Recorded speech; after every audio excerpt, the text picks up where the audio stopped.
This week on the BackTable podcast. So what happens is our business is largely advertising and sponsor driven versus attendee and registration driven. So if you're the right target audience, we want you there, we want you to have a great experience.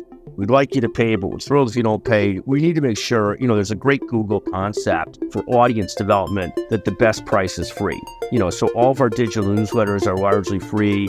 All of our podcasts are free. Our conferences, if you're a hospital executive, you're on an agenda or panel, you're coming for free. We try and make sure lots and lots of people that are the target audience are taken care of and have a great experience and are there for free.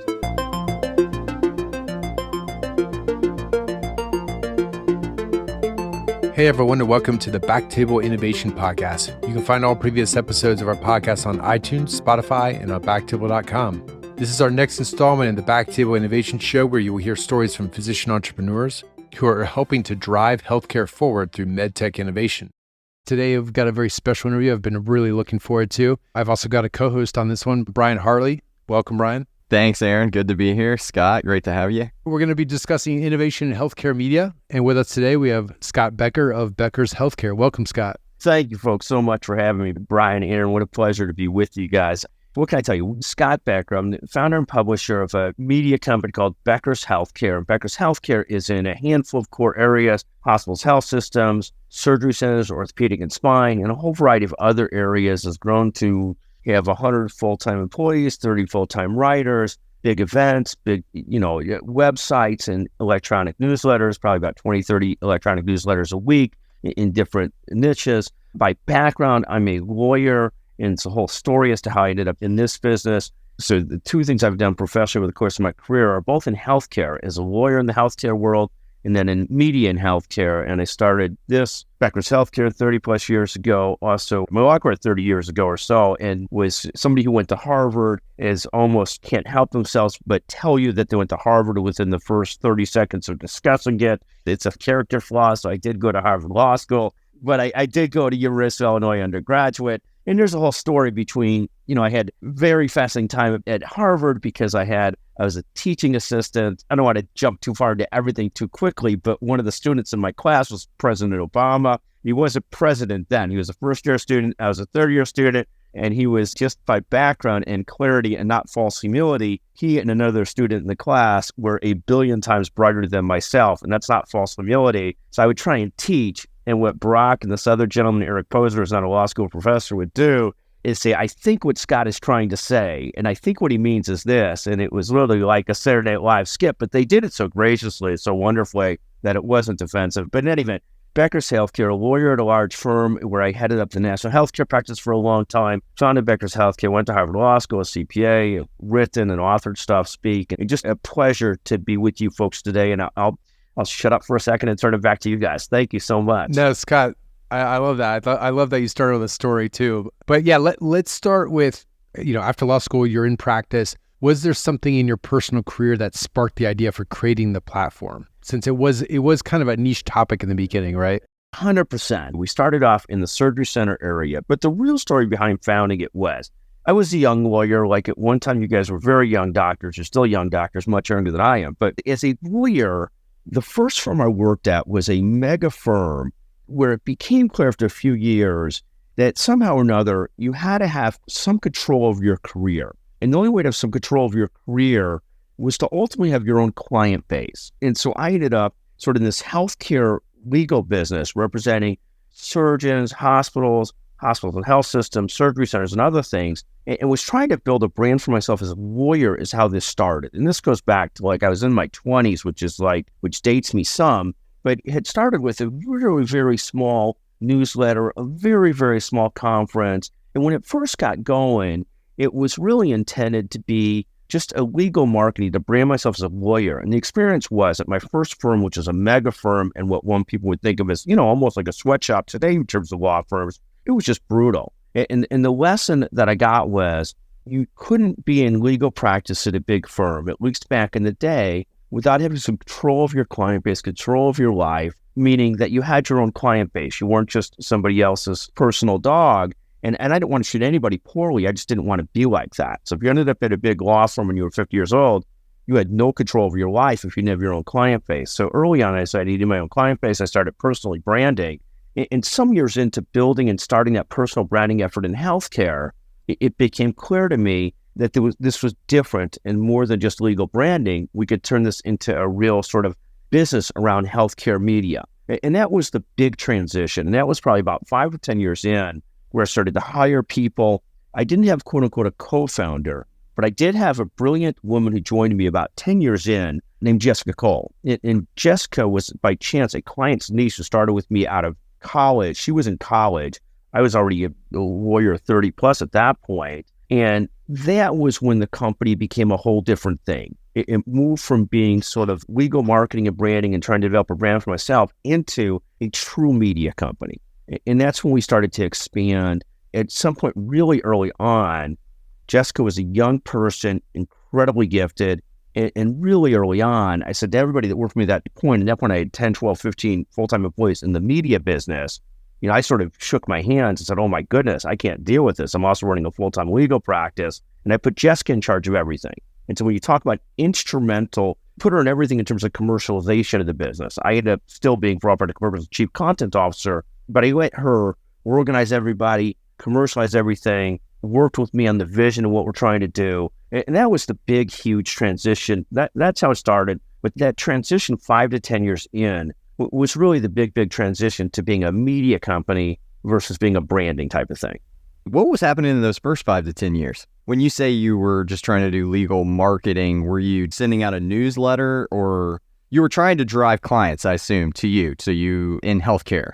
We were trying to develop, we did a really good job back in the day of being what they would call today thought leadership, meaning we're never a hardcore salesperson, but we had to develop a legal practice. And the message really was, we're really entwined in this area. The original area was surgery centered. So we were doing a very short newsletter. It might have been 4 pages. If you look at it today, it looked almost like mimeographed. That's a word from way back in the past, like copied pieces of paper, but it went out to all the surgery centers in the country.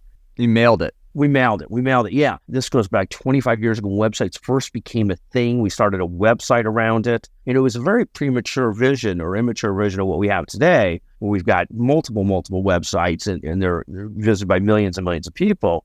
But back in the day, it was a very small newsletter. It was a website. And it was a very small conference. And the conference is now in its 30th year. It's a surgery center conference. It used to be at the airport hotel right near, O'Hare Airport. And we still do everything in Chicago, just for a lot of reasons. It's a central place for people to come to and so on and so on, But yeah, no, originally it was a small newsletter that would look very immature by today's standards. It was a website and it was a conference. And it was all sort of making some money. It wasn't doing great, but it was making some money, enough for me to fund it between that and the money I made from law, to fund it and hire people and start to grow it and start to develop it. And then the big pivot was at some point when Jessica joined me, and we got out of just the surgery center business and expanded into some other areas. And one of those areas became the huge driver of the company.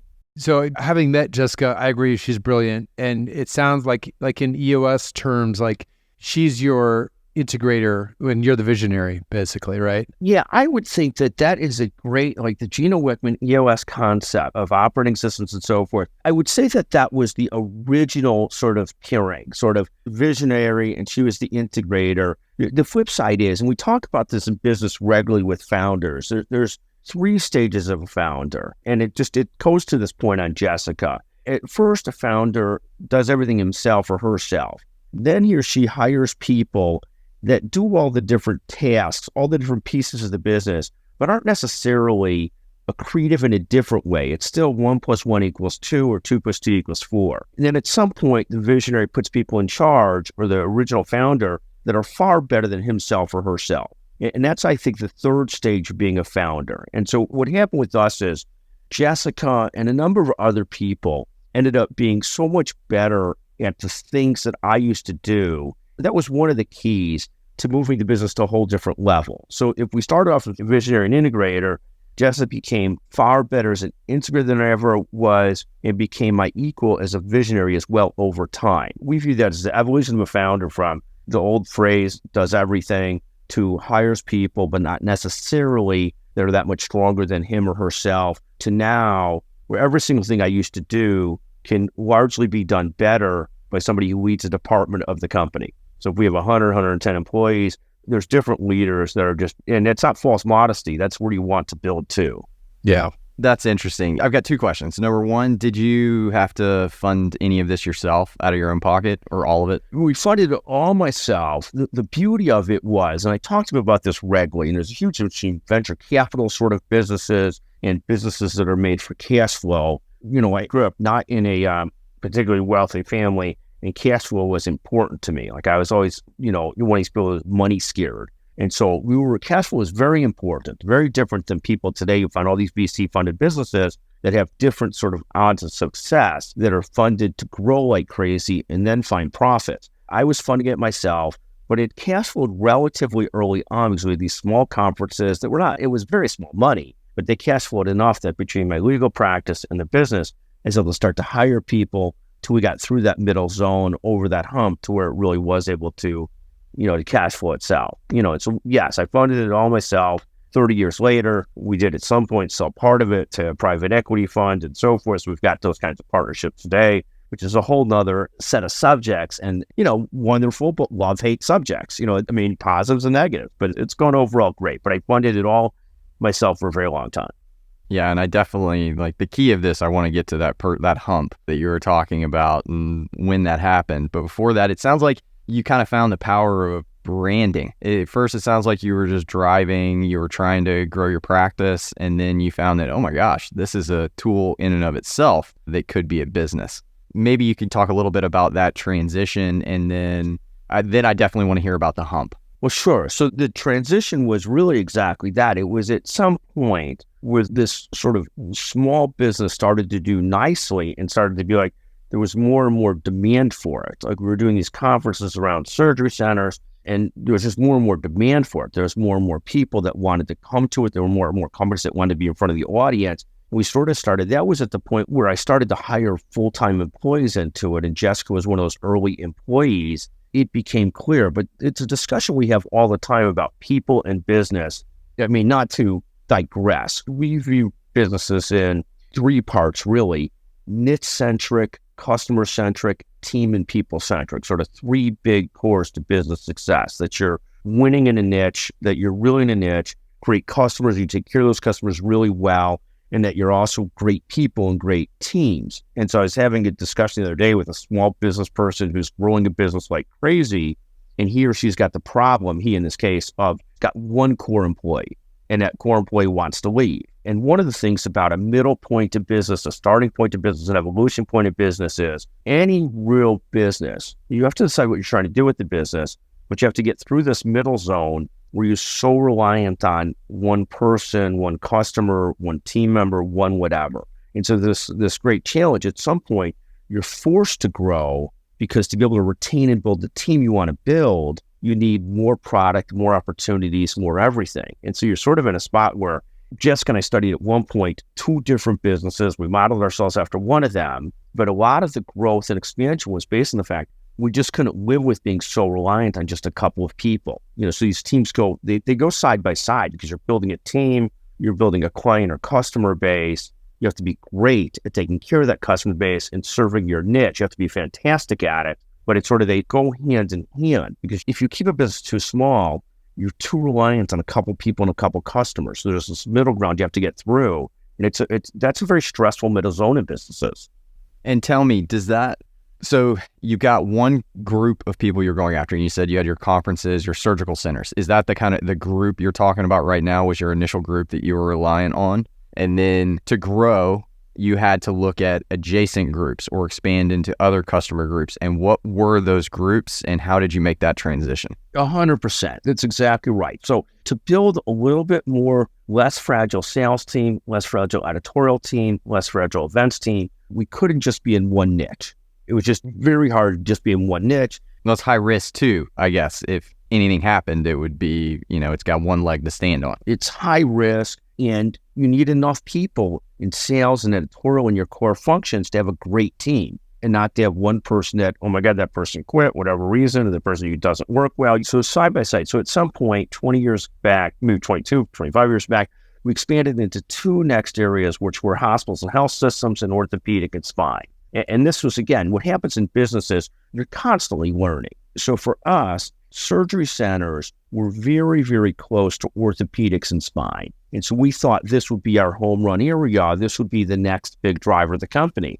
But we completely misunderstood sort of the size and power and strength and importance of the hospital and health system audience to both the need for information, but also the need for companies to reach that audience. And so in hindsight, it's very simple. Each surgery center is a $3 to $10 million business. Each hospital is a $100 million to $1 billion business, which from a media company perspective are important numbers, because if you're a huge potential customer, then there's lots of people that need to reach that customer. And so what happened over the course of the time, we started with surgery centers, but hospital and health systems have become 80% plus of our business. But we wouldn't have expected that. We thought it was going to be, I'm not, I wouldn't say provincial, but I'm very much an incremental thinker. Like I learn incrementally. Some people that I've had a chance to visit with are so bright, they could think in seventh drafts. They could think in seventh iterations. Me, I've always been an incrementalist, blocking and tackling. And so we started both of these other lines. And the one thing that we did well was we watched very closely where our customers are at, where revenues or profits are coming from. We try and know our business really well. And so we were able to watch it and see, notwithstanding our bias towards orthopedics and spine, which we have a great following in, so much more opportunity was happening in the hospital and health system space. So we were able to sort of double down in that area, in that space. And that's sort of how we approached it. I mean, it's very similar to how we ran the legal practice as well in the healthcare and national legal department, which was doubling down on the right opportunities, being very niche-centric and trying to develop great lawyers to take care of them. I mean, it's very similar, different businesses, but very similar concepts for both.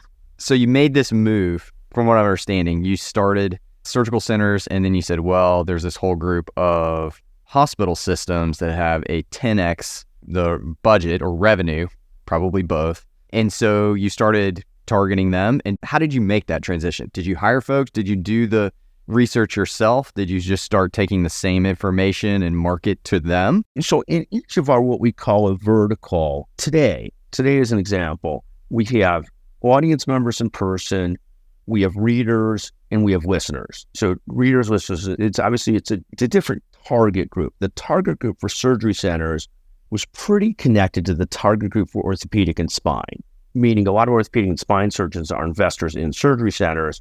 So that was a very natural adjacency. And what we did, which is what we recommend to anybody starting a business, is we had some discussions as we moved into these other lines with some of our existing important customers and sort of talk to them about it. We encourage anybody who's starting a business to start with the customer first. And it's a different story, but we've had lots of businesses where I've served on boards where people build something they want to build, but if they don't talk to the customers first, they build something beautiful, but there's no product fit. So we early on, before we even launched hospitals and orthopedic and spine, we talked to a handful of our customers. And those customers were people that were advertisers, companies that supported the platform, and they were very excited about the hospital line because they saw clearer than us that was their target market. Instead, it became developing separate newsletters, separate content, separate electronic daily newsletters, separate websites for the hospital side versus the surgery center side. Then the orthopedics and spine side versus 16, 18 years ago, 14, 15 years ago, I'll get the number, it's 6 to 18 years ago,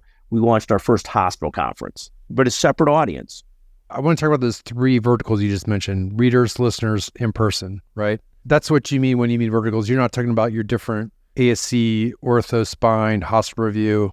By verticals, we would mean the latter, hospitals, surgery centers, orthopedic and spine, cardio, whatever the area is. But within those verticals, within those niche service line areas, so to speak, we have to be a magnet for listeners, readers, and attendees. Got it. Yeah, so attendees is in-person, is conferences, listeners is webinars and podcasts, right? And then readers are your articles. Exactly. Okay. And then you see your advertisers as your customers, and then your readers, listeners, in-person conferences are obviously customers as well. So you have two different types of customers, am I correct? Yes, absolutely. So there's two different ways we view it. We have to be so good for our core audience. And our core audience in the hospital sector would be hospital and health system leaders, CEOs, CFOs, chief nursing officers, whoever it might be. Our core audience in the surgery center sector might be surgeons that own surgery centers, administrators that run surgery centers. Those are the audiences. But the business is really driven around making sure that we're taking care of that audience tremendously well, and then putting our advertisers, connecting our brand and connecting our sponsors in front of those audiences. But we have to be so good at getting the information that people want in those sectors so that the people, the audience, the listeners, the readers, the attendees use us as a core information source so that then advertisers want to be in front of them. Right, exactly. You're honed in on who your target audience is. You know that to a T.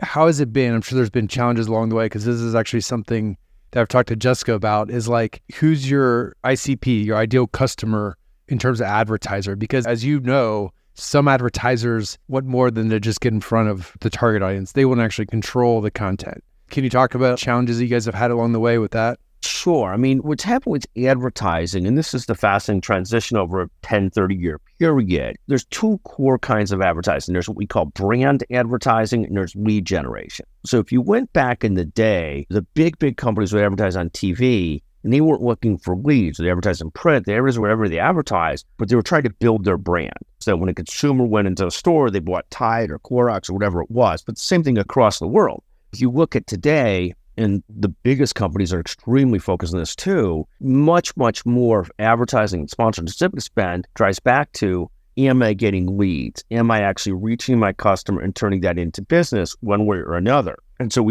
there's much more of the shift over the last 20 years towards that. It's very hardcore. The most sophisticated companies, the smallest companies, the largest companies are very much looking for what's the return on their investment in being at one of our conferences or doing a white paper or doing a webinar. Are they getting the leads they want to grow their business, whatever it might be? But the world has shifted greatly from what we call branding advertising to lead generation advertising, and make sure the customers get what they want in that. Do you guys do, like, to appease like maybe an advertiser that wants something more than brand awareness, or even just a link they want, like an advertorial, for example? Do you guys do things like that? Sure, and there's two different pieces of it. There's sponsored, what are called white papers, or a paper that's either written by them, co-written by them, that's noted as a sponsored piece. There's webinars or podcasts that sponsors are on, and it's clear that they're sponsors of them. And then their job is to make it truly informative, not a sales pitch. I mean, the flip side is, when we first started this as a mom and pop thing, we'd probably be more sensitive to an advertiser being pissed off about some kind of coverage in the newsletter that they didn't like, that didn't reflect well on them. Over the course of the years, as we become, a real, what I would say, not legal branding 30 years ago, but over the last 20 years, became a real news outlet, we try very hard to avoid that. To avoid somebody from a big customer saying, hey, we had negative press and this stuff like that. We don't go out of our way. We're not an investigative journalism outlet. We're just not that. We're trying to provide great information to people in the business. We always paint ourselves as trying to be the Wall Street Journal of healthcare, trying to give people the best, short, concise business information around hospitals, also some surgery centers, now health IT as well, and revenue cycle, and orthopedic and spine, and all of our areas. But we're also trying to give short, concise, useful information to give people a sense of where the trends are going. We're not in the investigative journalism business, but we also no longer, and probably for a very, very long time, listen to advertisers complain about, we were covered poorly in this or that. We sort of, yeah.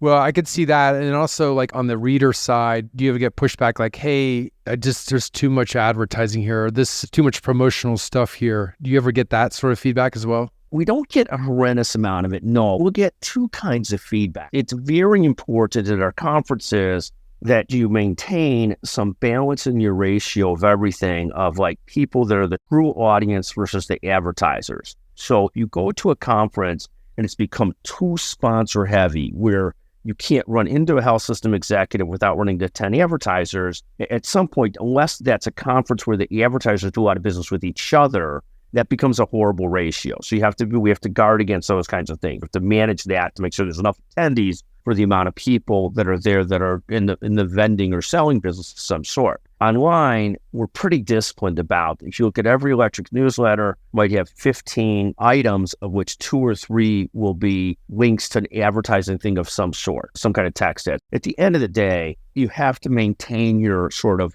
audience experience. And we've seen other businesses that have so killed the audience experience so that at some point the audience leaves and the advertisers won't keep with you because they realize you no longer have the right audience. So we're very, very, we're trying to make sure our audience experience is great, meaning listener, reader, attendee. And then we're trying to make sure our vendor or customer experience is great as well. And so people, we don't allow people to come to our audience and our vendors unless they're sponsors and exhibitors, depending on which conference it is. And a lot of our conferences are bigger conferences because we have the places flooded with vendors and the advertisers. It sort of ruins the audience experience. And the vendor and advertiser might argue with me, but that's how we view it. Yeah, so you mentioned the information, and I can totally understand you not wanting to dilute basically the core information for your audience with too much advertising. It's got to be that right ratio that keeps everybody happy. That brings me to the information itself.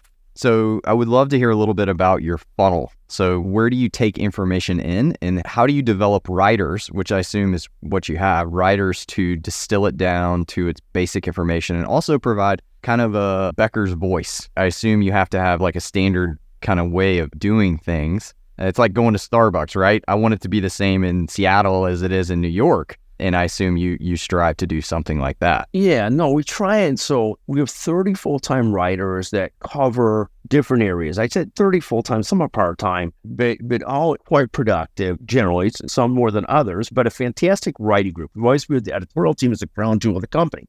So there's about 30 full-time writers. They're split up into covering different areas, depending on, the company, the hospital, health systems, health IT, revenue cycle, surgery centers, orthopedic and spine. They're split up. Their job is to cover those areas very fully with sort of, at the end of the day, short, concise concepts for the reader. There's an editor in each line that lays out the daily newsletter that picks the stories that are going in that. And we watch stats very closely to see, are they getting open more, closed more, not read, not read, stuff like that. But then in terms of the journalist, they do a tremendous amount of work of both. They have to do two things. They're constantly on the internet looking at what's going on in the business, and then they're constantly talking to people. There's no way around constantly talking to people to sort of have a better feel for what's going on. Who are they talking to? If they're like Carly Beam follows the spine line, she's constantly talking to spine surgeons. Other people cover the hospital line, constantly talking to hospital leadership. So Molly Gamble did an article yesterday on health system leadership and how it's changing and how people are changing and how perspectives are changing. And she had probably done 5 podcasts in the last 2 weeks where she talked to people about those issues, health system executives and similar. So you're constantly having, our best journalists are very connected to the audience. Like, the best compliment I could get if I'm at a conference someplace else is for somebody at the conference to say, I talked to Laura Derrida, who's one of our editors-in-chief, and, she's always talking to us about what's going on. And that gives me sort of a totally unsolicited, unbiased view of, oh my goodness, this is what are people doing? They have to be very active in the field and not just completely introverted. They have to have a mix of both. Wow. So they have to develop a lot of relationships, is what it seems like. It's a relationship business. It is. And what happens is, in this Chat GPT world, in this sort of more and more sort of automated everything, the difference is that ability to really be in sync with what's going on in your audience is really what's happening. You have to really actually know at a different level what's going on and be able to feel that versus being able to just derive it out of AI or Chat GPT. And this is a challenging, evolving world as the world of all these things changes. But the difference is, we have to make sure people are actually connected to the platform. They actually feel connected to the platform. They're featured in the platform. But that requires constant connectivity, not just scouring the internet, which is part of it. Scouring the internet's part of it. But they have to be constantly connected. How do you feel about AI? And it seems like, at least when Chat GPT came out, a lot of people were saying, oh, it's going to replace journalists. It's going to replace writers. Do you feel like it's a tool that should be used, or are you guys looking into using it?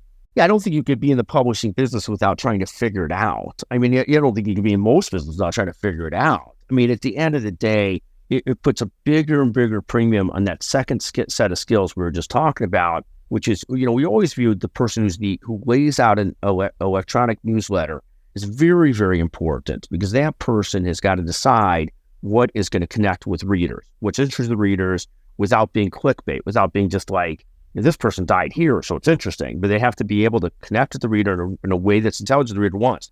Then we need writers that are cranking out enough pieces that can go into those e-newsletters that the audience really wants to hear them, see them and so forth. That the editor's job is easy because they've got people that have written stories that are easy to place. And we're producing newsletters every single day, 7 days a week. So there's got to be a lot of content. But, the ChatGPT is a complicated issue. We'll figure it out. At the same time, it puts more of a premium. So many of these technology things put more of a premium on what's missing is that interconnectivity.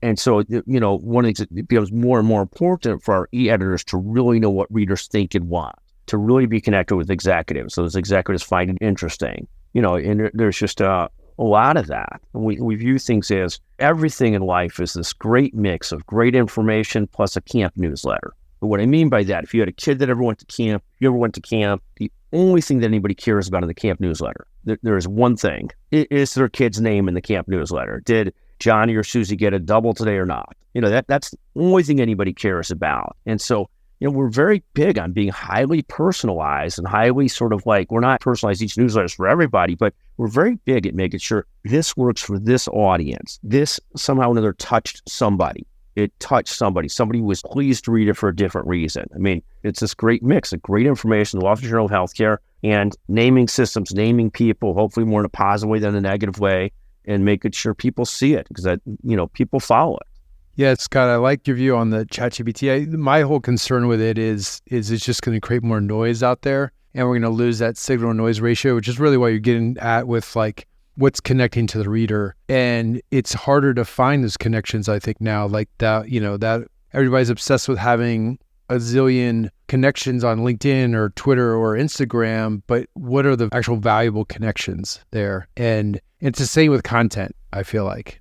We couldn't agree more. I started this 30 years ago, and thank God I started 30 years ago before the internet was overloaded. You try and start things today, and the amount of resources it requires to build a following, if you didn't do it organically 20 years ago, it's you guys have built this incredible following in what you do with your podcast. It's literally incredible. And you do it so professionally and so well. You've built around niches, which is just magnificent, and you do it in a highly intelligent way. And you're obviously connected with your audience, both on the audience side and the vendor side. It's really impressive. It's not easy to do today because there's so much information overload. What you mentioned, and I love that phrase, the signal to noise ratio, this is a different game today than it was 20 years ago. 20 years ago, no one was doing what I was doing. So it was easy to build a following. Today, if you started it today, it's a war. It's brutal because there's so much noise. It's just a different world than it was 20, 30 years ago. Yeah, exactly. There's all these platforms that are just trying to pull your attention in all different directions. And so I do feel like what you're saying and the in-person stuff is interesting because it's something that we've always thought about, like how can we engage with people more in person? That's where we get our ideas. That's why I love that we have this physician team because we're pulling ideas from every day in our clinical practices. And you don't know what's important to your audience unless you have those relationships and are asking those questions. And that's where I think AI is not going to be able to replace. All AI can do is replicate what already exists in terms of content. It's not going to be able to create fresh content, right? It can clean it up. And who knows how good it will get. But I do think what you said is like, every time I have a conversation, it inspires me, it educates me, it does so much more. I am a reader as well, but meeting in person, talking in person, just learning about what you folks do. I had a discussion on my podcast with the CEO from the Hospital for Special Surgery, Louis Shapiro, I'm a huge fan of. And every time I have those discussions, I learn something. And it just is, and I learned something like it. I hate to travel as one of my admissions. I hate traveling. So I travel to a couple places and to see my children. And I hate traveling besides that. But I will go periodically. I literally hate it. I'm like one of these people that's so phobic of it, but I go to things for exactly that reason, because I get ideas, I get motivated, I get excited, and then so I do those things. So because exactly that, the in-person experience is still just really a magnificent thing. You get so much more of like, you and I could email back and forth or text back and forth for 10 years, and I will know more about the two of you after this 30, 40-minute discussion than I would if we just emailed. And then, of course, if we sat down and had a drink and dinner, you probably know that much more. But in some ways, I love these structured conversations too, so. Well, speaking of the conferences, you don't want to travel, right? Because I hear that often, like about docs, like, yeah, I might go to one or two. It's a lot to travel to wherever it is. And you only get so much free time as it is outside of work. And it's like, okay, I'm going to spend it at a conference. What is it about? Because it sounds like conferences are one of like the major pillars of your media company. How often are you guys doing them? Are they year round? Can you just tell us a little bit more about the conferences and how that part of the business is run? Since it sounds like you're probably not that involved with it, other than going to them. Well, that's not a fair statement. That's nothing about it. Oh, Yeah, sorry. I'm just kidding. Sorry. I'm just kidding. No, I'm kidding. He means you're the boss now. Yeah, exactly. So we have 2 core health system conferences a year. We have an annual meeting in April. We have a CEO meeting, CEO CFO roundtable in November. So 2 big hospital conferences a year. And our goal is, we've always used this concept. The overriding concept was teach and entertain. Teach and entertain is something we talk about often. And then we also are believers in participatory agendas. And then I will teach, entertain, participatory agendas, and Peter Brady. And so Peter Brady is the last statement. So Peter Brady, now you guys are too young, but Peter Brady was one of the main characters in the Brady Bunch. And you thought I was going to go with something sophisticated like James Brady, who got shot protecting President Reagan or something like that, but no. We know the Brady Bunch. Yes.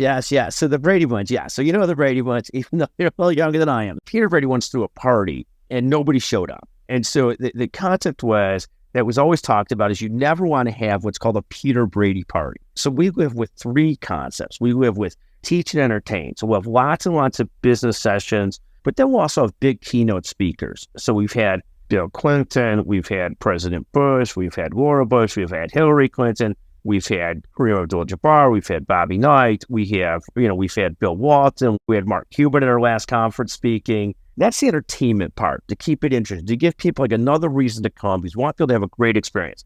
Then the networking part, the teaching part is tons of relatively short sessions on business issues with participants from the core audience. Like at our Health IT conference coming up in October, we'll have 400 or so participating speakers. So big participatory agenda to go with a big audience. And similarly, our ASC conference, October 26th, 28th, is our surgery center conference, not to advertise the surgery center conference in the least bit, but it's not as big a budget of meetings. So it doesn't have the president speaking, but we'll have Rob Gronkowski speaking, Mia Hamm speaking from the women's soccer team, women's soccer fame, and Rob Gronkowski, who was Tom Brady's go-to person, at least for several years, with Jason Selk, who's a fascinating sports psychologist speaking.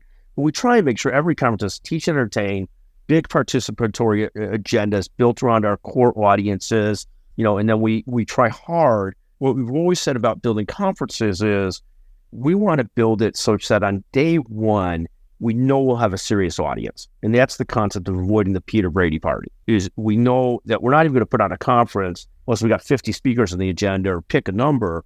And some people in spine, Frank Phillips runs a spine conference in Cabo every year. He's brilliantly executed this concept of participatory agenda. We've got 100 spine surgeons there, each speaking 10, 15 minutes apiece. So they're involved. So they're engaged. And everybody's happier when they've got a role. They're not just there as an observer, or at least a lot of people are. So that's sort of what we have viewed as part of the conference business. And the conference business is a very competitive business. And so we have to be great at it, and if we're not great at it, we hear about it. We hear about it quickly. Like, the numbers for next year don't go up as much. We have to retool. We have to repivot. We had a conference right out of COVID. The first conference right out of COVID was sort of a little bit disappointing. It was, you can look at it as the glass half full because the first conference out of COVID, oh my God, we got to get our conference wheels going again. We did so many digital conferences during COVID. Well, we got to get our in-person conferences geared up in the right way again. And we had, over the 3-4 year period, had, different teammates, different people. So to get back to the core of this is what we're built around. I mean, I think the recovery from COVID, but it sounds like you guys are back in full steam, because I know some people that went to your last conference this spring, I think, who said it was amazing. So would you say you're back to full capacity? No, 100%. And we're sort of like, our 2 hospital meetings are as big or better than ever. But it's, this was a war. We've been at this for 30 years. You constantly have to keep it fresh and interesting and sharp. And we've got a great team that does a ton of that. There's, a great agenda team, a great conference team that does a ton of that. But it's a constant effort. And you could see it very quickly. An audience member might not see it. They might feel it somehow or another.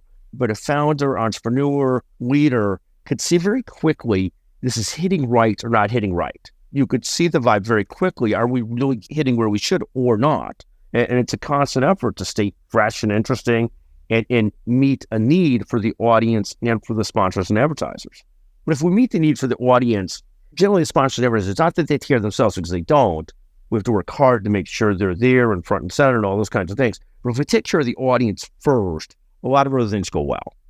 I got a story for another day, Scott, where I threw a Peter Brady party for a fundraiser in med school, and I had everything lined up. I had everything. But the thing that I didn't focus on was getting people in the door, and I didn't market it. And it was so embarrassing because I had a band, I had catering, and it was just me and my friends sitting there, and it was like, yeah, it was a letdown. But again, a story for another day. But I do like this idea of like the premium. So like a conference, I always think of it as like a premium experience. It's in person. And of course, you get attendees to pay for that premium experience because they're seeing Bill Clinton or one of these other big names. That's people wanted to come and see those people in person. But the digital side, it seems like pure advertising. Have you guys considered a premium sort of version of that where there's no advertising for your digital content? Or do you guys have something like that? It's so interesting. So what happens is our business is largely advertising and sponsor driven versus attendee and registration driven. So if you're the right target audience, we want you there. We want you to have a great experience.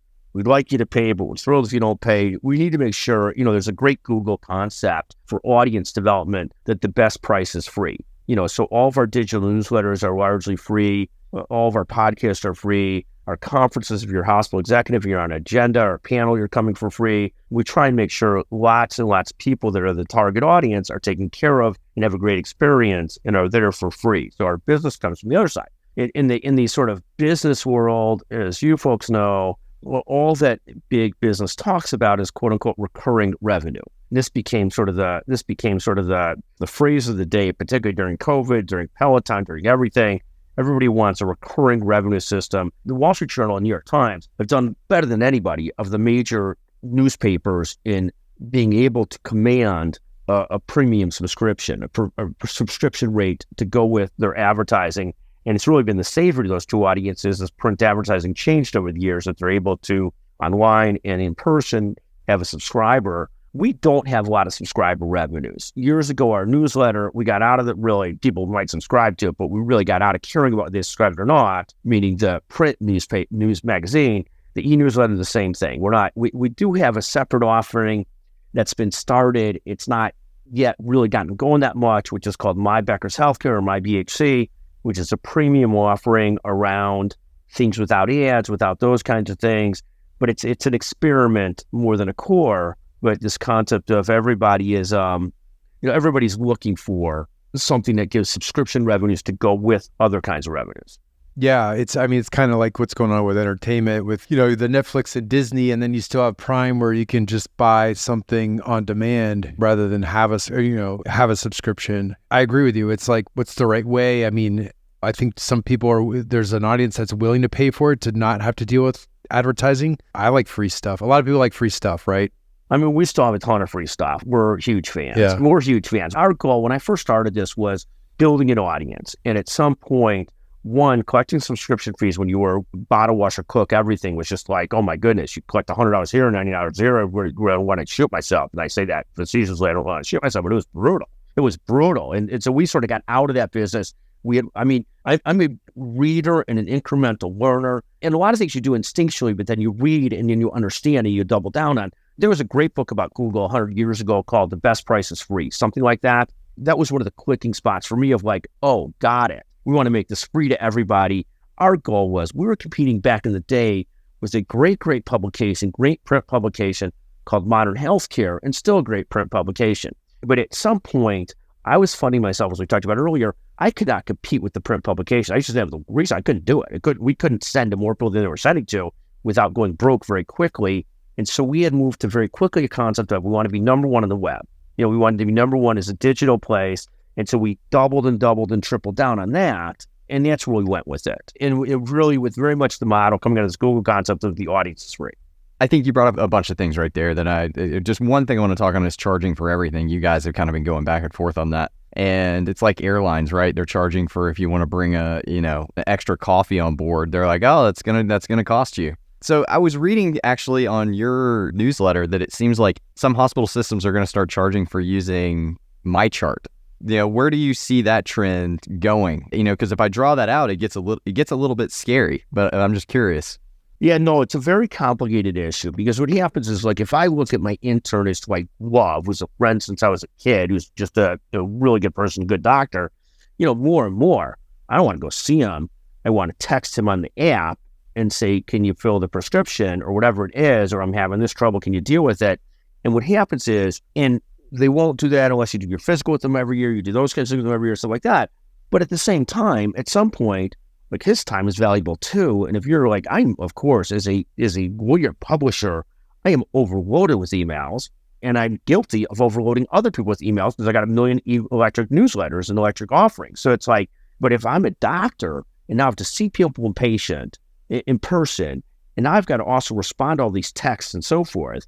And if I'm not part of a large system or large practice where somebody's helping to do it for me, this is a huge burden. This is a real burden. And you get into the kind of thing like I'm one of the last people, and one of my physician friends had done this 100 years ago.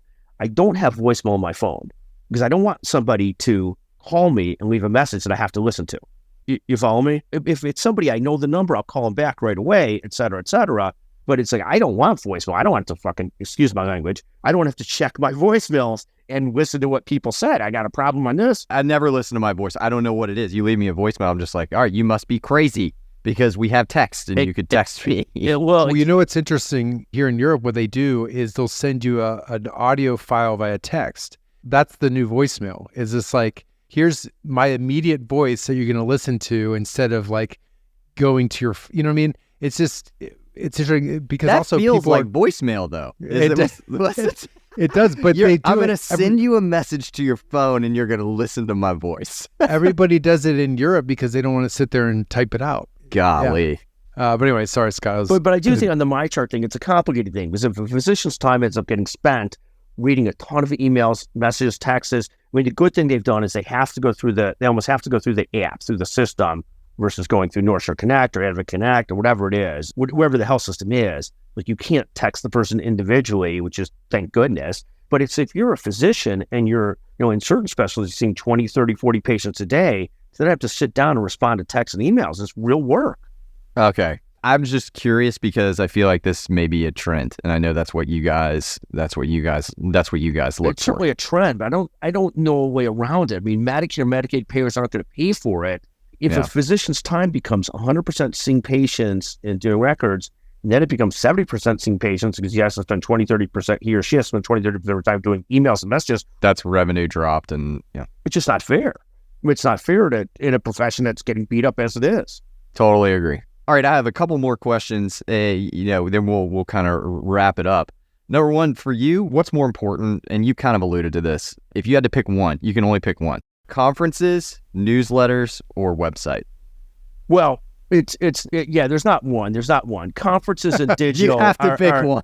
You have to pick one. Here's why you can't do that. If you look at our company, half the revenues coming through digital, roughly, not exactly. Half comes through revenues, half comes through conferences. A very small amount today comes through print magazines. So print magazines, easy to be done with. I mean, not easy to be done with, but it's just not in the whole world. That's become a lesser importance to everything. But digital includes newsletters, like obviously what you send electric out. Newsletters And websites, like newsletters, the white papers, the webinars, those kinds of things. We all put in the digital bucket. And then the conference bucket is the in-person bucket, and they're both very important. I mean, there's different, like the digital, when it's going great, can be higher margin. The conferences are more sustainable because people want that experience. It's not like something you can Chat GPT out of business every day, but they're both going great. They're both very, very important. All right. That's not what I wanted, but I get it. So let me ask you this, just kind of you look back on the last 20 years or so that you've been growing this. What's the one thing you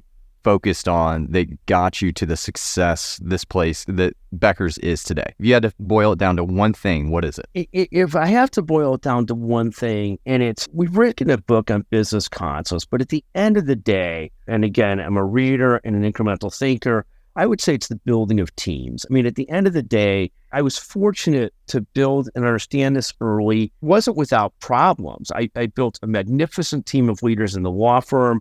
We built a magnificent team of leaders with Jessica being number one, but building a whole team with her of leaders. And building teams is everything. You build great teams, there's a lot that you could do. And then you have to have the strategy, the vision, all those kinds of things. But the number one thing that allowed these things to work is we talked about the 3 evolutions of a founder. I believe that deeply to my soul. Once the founder gets to a spot, where people are better than him in every role, you're in a far different spot. And you need enough of them. So you're not too reliant on any one person. There's going to be people that are just like, there's a lot of people at Becker's Healthcare, Jessica being number one, that would be a debacle without her. There's a lot of people in the law firm, Amber, Holly, Bart, some others, that if not for them, it would be a disaster. But you have to build multiple teams, and teams are everything. Then you could, and people might think it's BS, it's not BS, stuff like that. But I think that's the number one thing. If I had to go to the number one thing, is building teams. That makes total sense to me. I mean, you're scaling yourself is what your goal is as you go, is you're trying to scale yourself. And if you can do that, then, I mean, you just put your reach much farther than you could ever do by yourself. So my last question, okay, this will be the last one. I don't know if I said that before, but I always do this. So what book would you recommend, business book, for early stage founders trying to get off the ground? What, learning core concepts? Yeah, this is a great question. I don't know that I have one book. There was a book. All right, you can give more than one. No. I won't do that. But there's two different concepts I'll talk about as long as you give me the chance. I apologize for that. I can't help myself. The first one is, back in the day, James Collins, who wrote the book Good to Great. I believe I'm hitting the right name, James Collins. I think he was very instrumental in my thinking. There's so many different people and readers and mentors have been instrumental in my thinking. His concept of, it's less strategy. Strategy you could figure out if you have great people in place, and it's all about great people in place. And you could figure out strategy within reason. So he was very, very instrumental to my thinking, and still is. He had written books, Built to Last, Good to Great, some others. And some of the companies ended up not being so great over the course of 30, 40 years, but there was a lot about it. There was some thinking originally back in the day from Jack Welch. The book that I'm loving right now, and as you guys get a little bit older and closer to my age, you'll understand this, but you guys already get this, is like, there's a book by a doctor called Dr. Peter Attia.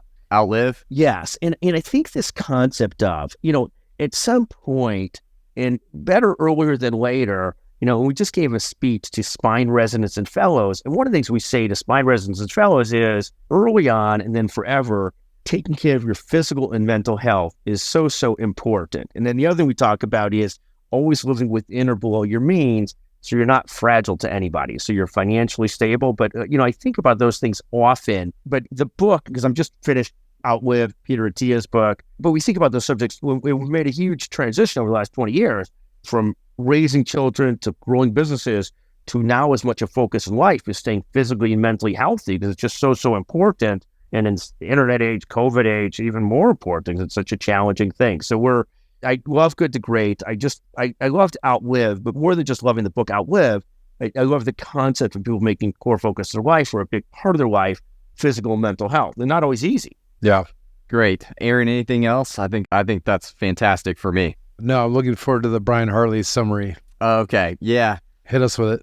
All right. So, Scott, I like to do it's a summary, but it's more points that I found interesting, and I've probably missed a bunch as I was writing it down. So please, I want you to chime in when I say something incorrect, or you need to add a little color to it, please. So starting off, Becker's Healthcare, it's a behemoth multimedia company, reaches just about every aspect of healthcare with millions and millions of listeners. But it started as a way to build an audience for an attorney's practice, and that to me is that was the core piece. Is you said there was a goal for it. You went out, you looked for an audience, you tried to build a stable base of clients for your practice. And then as you went on, you learned that this audience could provide something more, and they needed more, and they wanted more, and there was a need there.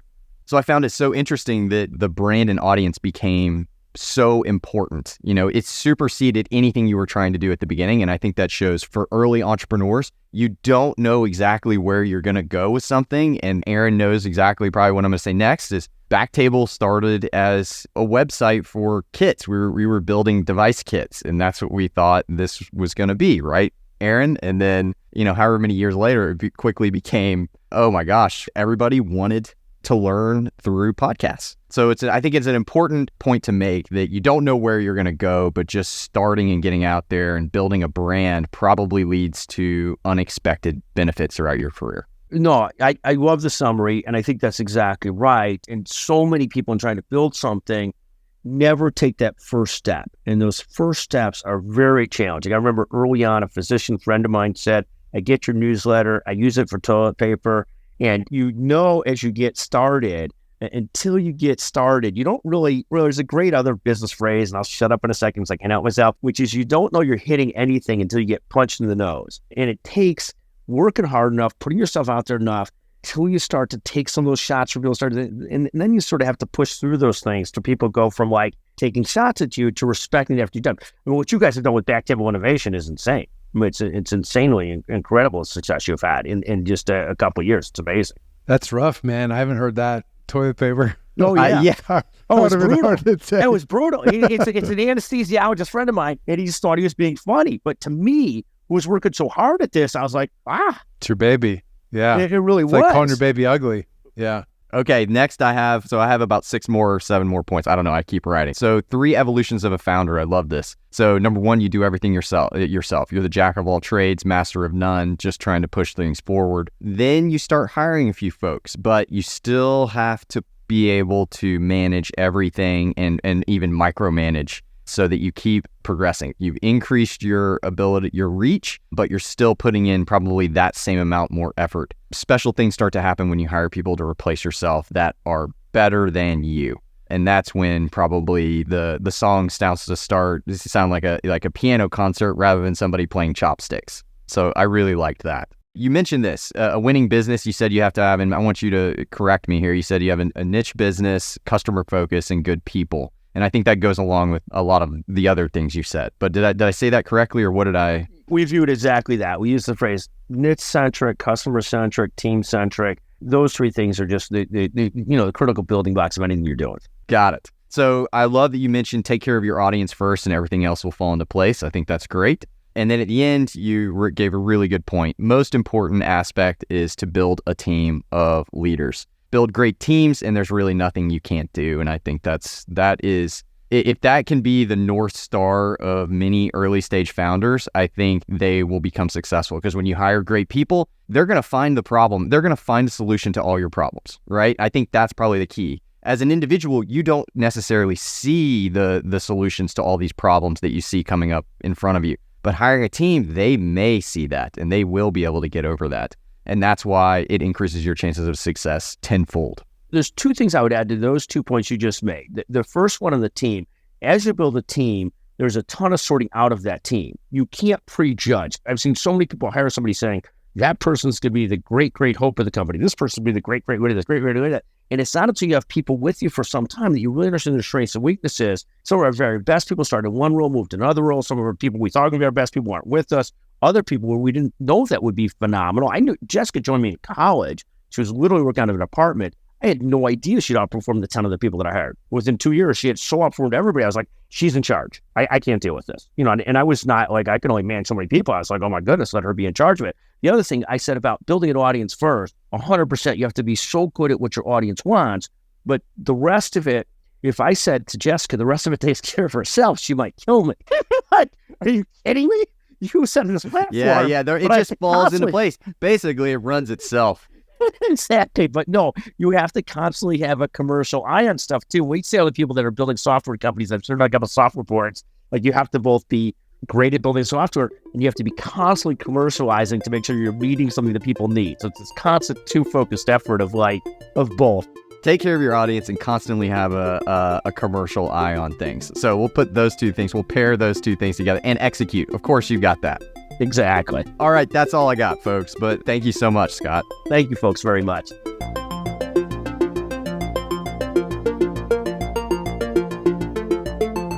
Thank you so much for listening. If you haven't already, make sure to subscribe, rate the podcast 5 stars, and share with a friend. If you have any questions or comments, DM us at BackTable Innovation on Instagram, LinkedIn, or Twitter. BackTable Innovation is produced and hosted by Bryan Hartley, Aaron Fritts, Diana Velasquez-Pimentel, and Eric Amaker. Our audio team is led by Kieran Gannon, with support from Josh McWhirter, Aaron Bowles, Nick Shellcross, and Ness Smith-Savadoff. Design and digital marketing led by Brian Schmitz. Social media and PR by Ann Dang. Administrative support provided by Jamila Kennebrew. Thanks again for listening. See you again next week.